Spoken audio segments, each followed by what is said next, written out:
Bersabeh. James. We are in our last episode about turning base metal into gold. We are. We are. Have you created any gold? I know you were excited about this whole series. Yes. It was creating gold. Have you created any gold in the last few weeks? I have. I've done my best. I think you have to.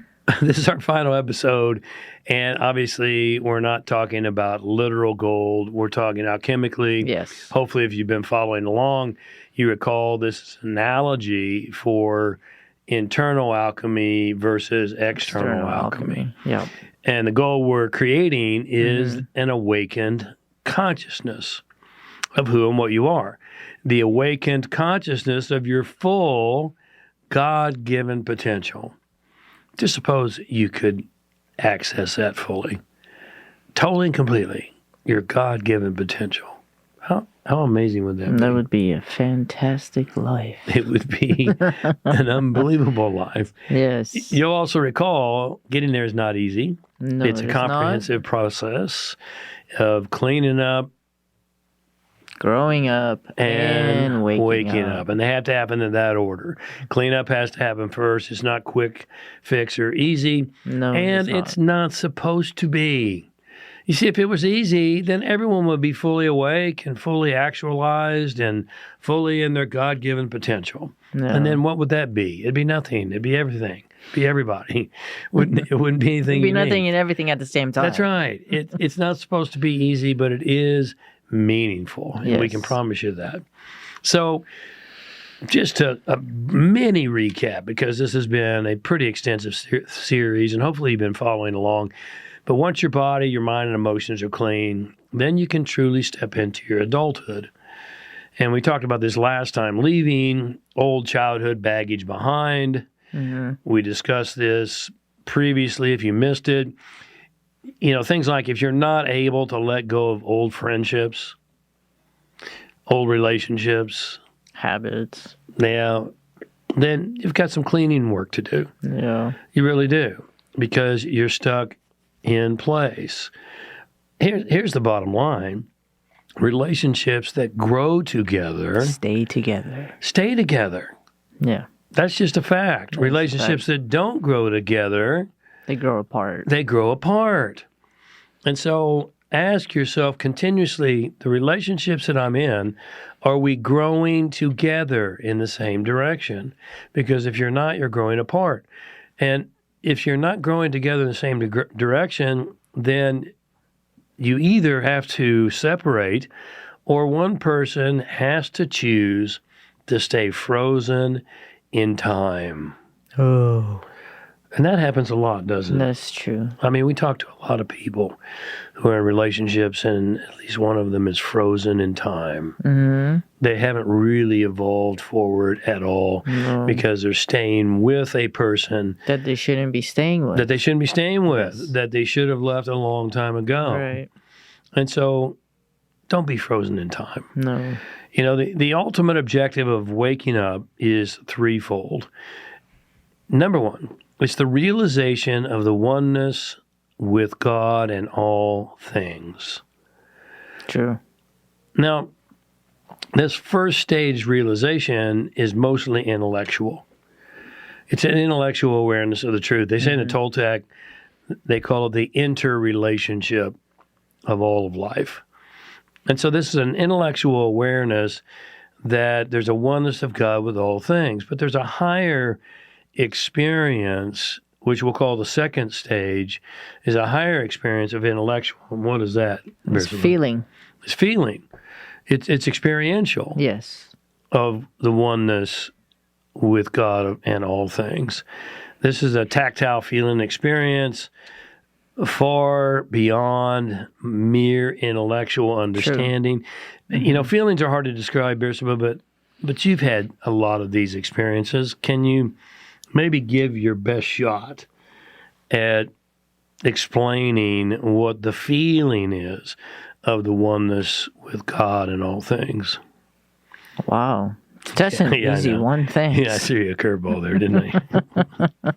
Because I wanted to take a sip of tea. Yeah, I guess. Let's see here. Your feeling of oneness. Okay, so... Broccoli. Oh. Okay, so here's one where I think everyone would be able to relate to whether or not if you've done any cleanup work or not. And that is because in order to have these feelings to begin with, you have to have done a lot of cleanup work to get your junk out of the way so you're able to even feel those feelings. True.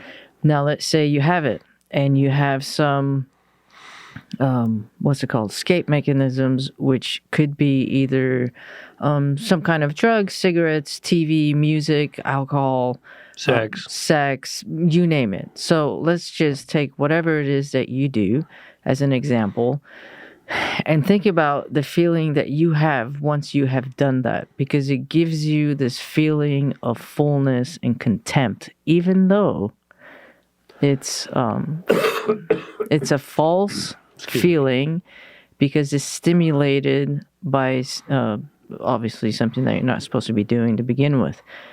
But that is the ultimate feeling, and imagine if you could feel that way 24/7 without any external usage of whatever your vice is.